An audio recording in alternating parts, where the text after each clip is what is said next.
ஜெய் சரம், எல்லோருக்கும் வணக்கம். சாயி துவாரகை சாயி குடியிலிருந்து உங்களுடன் பேசி கொண்டிருப்பது நான் உங்கள் ராஜன். நேயர் விருப்பம் அப்படின்னு சொல்கிறத விட நீங்கள் கேட்கக்கூடிய கேள்விக்கு என்னுடைய ஒரு பதிலாக இந்த வீடியோ இருக்கும். ஒரு சகோதரி சாயன்னா, நான் ஏற்கனவே ஒரு சாய்பாபா சிலை வச்சுருக்கேன், எனக்கு சாய் புது சிலை வேறு ஒருவர் கொடுத்தாங்க, அதை எப்படி பூஜை பண்ணணும், பூஜை செய்யணும் அப்படின்னு கேட்டிருக்காங்க. பாபாவுடைய சிலை மட்டும் இல்லாமல் வேறு எந்த சிலை நீங்கள் வாங்கிட்டு வந்தாலும் அதற்கு சில வழிமுறைகள் இருக்குது. அதாவது ஒரு சிலையை நீங்கள் வீட்டுக்கு வாங்கிட்டு வரீங்க அப்படின்னா, வீட்டுக்கு வந்த உடனே நீங்கள் முதல்ல குளிக்கணும். ஒரு வேளை நீங்கள் குளிச்சுட்டு சுத்தபத்தமாக வாங்கிட்டு வரீங்க அப்படின்னா அது பிரச்சனை கிடையாது. வீட்டுக்கு வந்ததும் கொஞ்சம் மஞ்சள் தூள், கொஞ்சம் கல்லுப்பு, இது ரெண்டையும் கொஞ்சமாக, அதாவது கால் ஸ்பூன் போட்டு ஒரு பக்கெட் தண்ணியில் நல்லா கலக்கி விட்டுட்டு அதில் இந்த சிலையை மூழ்கி எடுக்கணும். இப்படி பண்ணுறதுனால என்ன பலன் அப்படின்னா, மஞ்சத்தூள் கிருமி நாசினி. ஏதாச்சும் அந்த சிலையை உங்களை தவிர எத்தனையோ பேர் தொட்டிருப்பாங்க. அப்போ உங்களுக்கு உடம்பு சரியில்லாமல் தொட்டிருப்பாங்க, ஒருத்தவங்க ஜலதோஷத்தில் தொட்டிருப்பாங்க. அப்படி இருக்க பட்சத்தில் கிருமி நாசினி என்ன பண்ணும் அப்படின்னா அந்த சிலையை சுத்தம் பண்ணும். அடுத்ததாக கல்லுப்பு என்ன பண்ணும் அப்படின்னா எதிர்மறை சக்திகளை அழிக்கும். ஓகேலா, உங்கள்கிட்ட குடியிலிருந்து வரவழைக்கப்பட்ட தீர்த்தம் இருந்துச்சு அப்படின்னா மஞ்சத்தூளும் தேவையில்லை, கல்லுப்பும் தேவையில்லை.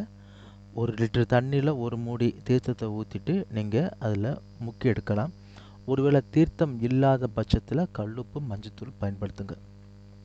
இப்போ பாபாவுடைய சிலையை தண்ணீரில் முக்கி எடுத்தாச்சு. எடுத்ததுக்கு அப்புறமா எப்பொழுதுமே எந்த கடவுளுக்கு நீங்கள் பூஜை செய்கிறதா இருந்தாலும் அந்த கடவுளுக்கு தனியாக செப்ரேட்டாக எல்லாமே வாங்கி வச்சுக்கணும். அப்படின்னா மட்டும்தான் அந்த இடத்துக்குள்ளே நம்ம போகணும், இல்லை அப்படின்னா போகக்கூடாது. இப்போ பாபாவை நீங்கள் வச்சுக்கிறீங்க அப்படின்னா அவருக்குன்னு தனியாக ஒரு சின்ன கிளாத் வாங்கி வச்சுக்கோங்க. அவர் குளிக்கிறாரு, அவருக்கு அபிஷேகம் செய்கிறீங்க அப்படிங்கிற பட்சத்தில் அதெல்லாம் செஞ்சு முடிச்சதுக்கப்புறமா அவருடைய சிலைகளை தொடச்சி வைக்கிறதுக்கு ஒரு காட்டன் கிளாத் வாங்கி வச்சுக்கோங்க. அதை அவரை மட்டும் பயன்படுத்துங்க, வேறு எந்த தெய்வத்துக்கும் பயன்படுத்தாதீங்க. சரிங்களா? அதே மாதிரி அவர் சாப்பிட்றதுக்குன்னு சொல்லிட்டு ஒரு சின்ன பிளேட் வாங்கி வச்சுக்கோங்க. அந்த உணவில் அவருக்கு மட்டும் படைங்க, வேறு யாருக்கும் படைக்காதீங்க. அதே மாதிரி பாபாவுக்கு தண்ணீர் குடிக்கிறதுக்கு ஒரு சின்ன டம்ளர் வாங்கி வச்சுக்கோங்க. அது பாபாவுக்கு மட்டும் வச்சுக்கோங்க, வேறு எந்த தெய்வத்துக்கும் வச்சுக்காதீங்க. ஏன் அப்படின்னா ஒவ்வொரு தெய்வமும் ஒவ்வொரு மாதிரி. சரிங்களா? இப்போ உங்களுடைய வீட்டில் நான்வெஜ் சாப்பிடக்கூடிய தெய்வங்கள் இருப்பாங்க. காளி, கருப்பர், ஐயனார், குலசாமிகள் ஒரு சில சாமிகள் சைவமாகவும் ஒரு சில சாமிகள் அசைவமாகவும் இருக்கும். அப்போ நீங்கள் அசைவ சாமிக்கு படைச்சதை கொண்டு போயிட்டு சைவ சாமிக்கு படைக்கிறீங்க அப்படின்னா, அந்த பிளேட்டில் படைக்கிறீங்கன்னா அந்த சாமி சாப்பிட மாட்டாங்க. அது மட்டும் இல்லாமல் பாவம் உங்களுக்கு ஏற்படும். ஸோ ஒவ்வொரு சாமிக்கும் இப்போ மனிதன் மாதிரி தான், நம்ம எப்படி வீட்டில் ஆளுக்கு ஒரு தட்டு வச்சு யூஸ் பண்ணுறோமோ அதே மாதிரி அவருக்குன்னு சொல்லிட்டு தனித்தனியாக வாங்கி வச்சு யூஸ் பண்ணுங்கள். இப்போ சிலையை கழுவி முடிச்சது என்ன பண்ணணும் அப்படின்னா சந்தனம், குங்குமம் அப்படிங்கிறது சாய்பாபாவுக்கு வைக்க வேண்டிய அவசியம் இல்லை. சரிங்களா? அவர் உயிரோடு இருந்த காலகட்டத்தில் அதெல்லாம் அவர் வைக்க மாட்டார். ஸோ அப்படியே வச்சுருக்கலாம், அல்லது உங்களுக்கு விருப்பப்பட்டால் நீங்கள் அவங்களுக்கு அலங்காரம் செய்யலாம். இது உங்களுடைய சாய்ஸ் தான். நான் வைக்க மாட்டேன், உங்களுக்கு பிடிச்சிருந்தா வச்சுக்கோங்க. அதனால் சாய்பாபா ஏன் வச்ச அப்படிலாம் சண்டை போட மாட்டார், ஏற்றுக்குவார். சரிங்களா? அவருக்கு பார்த்தீங்க அப்படின்னா சாய்பாபாவுக்கு என்ன பிடிக்கும் அப்படின்னா வச்சுக்கிட்டு வஞ்சகம் பண்ணக்கூடாது, எதுவுமே இல்லாமல் கடன் வாங்கி பண்ணக்கூடாது. உங்கள்கிட்ட என்ன இருக்கோ அதை நீங்கள் ஆத்மார்த்தமாக சமர்ப்பணம் பண்ணுங்க. அதை தான் சாய்பாபா உங்கள்கிட்ட எதிர்பார்க்குறது. என்கிட்ட காசு இல்லாமல் நான் 10 பேர்கிட்ட கடன் வாங்கி அவருக்கு பூஜை பண்ணுறதை விட, நான் என்கிட்ட காசு நிறையா இருந்து அவர்கிட்ட நான் பூஜையே பண்ணாமல் இருக்கிறத விட, என்கிட்ட என்ன இருக்கோ அதை வச்சு பூஜை பண்ணினால் அவர் ஆத்ம திருப்தி அடைவார். ஜெய் சேரம். சாய்பாபாவுக்கு அலங்காரம் பண்ணுறது உங்களுடைய தனிப்பட்ட விருப்பம். அவருக்கு வந்து பொதுவாகவே சால்வை வந்து பிடிக்கும். எதுக்கு அப்படின்னா, அவருடைய சிலை வந்து ஒயிட் கலர் மார்பிள் அல்லது செகண்ட் குவாலிட்டி மார்பிளாக இருந்தால் அந்த மார்பிள் சிலை வந்து அழுக்கு படியாமல் இருக்கிறதுக்கு சால்வை போடணும்.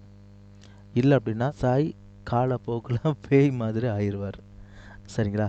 ஸோ அவருக்கு வந்து என்ன பண்ணுறீங்கன்னா, ஒயிட் கலர் சிலையாக இருந்துச்சுன்னா ஒரு சால்வை வந்து ஒரு நீங்களே அந்த டேப் வந்து அளந்து பார்த்து மெஷர்மெண்ட் பார்த்து கட் பண்ணி இந்த அளவில் கேட்டிங்கன்னா கடையில் கிடைக்காது. நீங்களே கடையில் இருக்கக்கூடிய பொருளை வாங்கிட்டு வந்து நீங்களே கட் பண்ணி அவருக்கு செப்பரேட்டாக வச்சுருங்க. கிரீடத்தில் இருந்து அவருக்கு பொருத்தக்கூடிய சால்வை வரைக்கும் செப்பரேட்டாக பண்ணிடுங்க. பாபாவோட இடம் வந்து பார்த்தீங்கன்னா கசகசன்னு இல்லாமல் முடிஞ்ச அளவுக்கு சுத்த பத்தமாக வைக்க ட்ரை பண்ணுங்கள். அதுதான் அவருக்கு பிடிக்கும். அவருக்குன்னு ஒரு பிளேஸை வந்து ஒதுக்குங்க. அந்த பிளேஸில் மஞ்சத்தூள் கல்லுப்பு போட்டு லைட்டாக தெளித்து விட்டுட்டு, உங்ககிட்ட கிளாத் இருக்கும் இல்லைங்களா, எல்லோ இல்லை க்ரீன் அல்லது ரெட் கலர், அந்த கிளாத்தில் ஏதோ ஒன்று விரிச்சிட்டு, அல்லது ஒயிட் இருக்குது அப்படின்னா ஒயிட் பயன்படுத்தாங்க, ஏன்னா அழுக்குப்படியும். ஒரு கிளாத்தை விரிச்சிட்டு அதுக்கு மேலே மறுபடியும் மஞ்சத்தூள் கல்லுப்பு கொண்ட தண்ணியை தெளித்து விட்டுட்டு அங்கே பாபாவை வந்து உட்கார வைங்க. அவருக்கு முன்னாடி தினந்தோறும் ஒரே ஒரு அகல் விளக்கு அல்லது அணையா விளக்கு எரிஞ்சால் போதும். அணையா விளக்கு போடுறீங்க அப்படின்னா ஒரே ஒரு விளக்கு போதும். அகல் விளக்கு ஏற்றுறீங்க அப்படின்னா 2 விளக்கு ஏற்றுங்க. அல்லது பாபாவுக்கு முன்னாடி ஒரே ஒரு விளக்கை ஒன்று ஏற்றுனாலும் சிறப்பாக பண்ணணும்னு சொல்லிட்டு ஒரு விளக்கு ஏற்றுங்க. சரிங்களா? ஒரு மனிதனுக்கு எப்படி 3 வேளை உணவு கொடுக்குறோமோ அதே மாதிரி சிலைகளுக்கும் நம்ம அந்த இடத்துல கொண்டு வைக்கிறோம் அப்படின்னா அந்த சிலைகளுக்கும் 3 வேளையில் கண்டிப்பாக உணவு வைக்கணும். 3 வேளை வைக்க முடியல அப்படின்னா கண்டிப்பாக 2 வேளை வைக்கணும். இப்போ பாபாவுடைய சிலையை வச்ச உடனேயே அவர் பாபா வந்து உட்காந்துட்டாருன்னா கிடையாது. அதற்குன்னு சொல்லிட்டு தனியாக எந்திரம் இருக்குது. அந்த எந்திரத்தை வாங்கி அந்த சிலைக்கு கீழே வச்சால் மட்டுமே அந்த சிலைக்கு உயிர் வரும். சரிங்களா? இந்த எந்திரம் வந்து நீங்களே செய்யலாம்.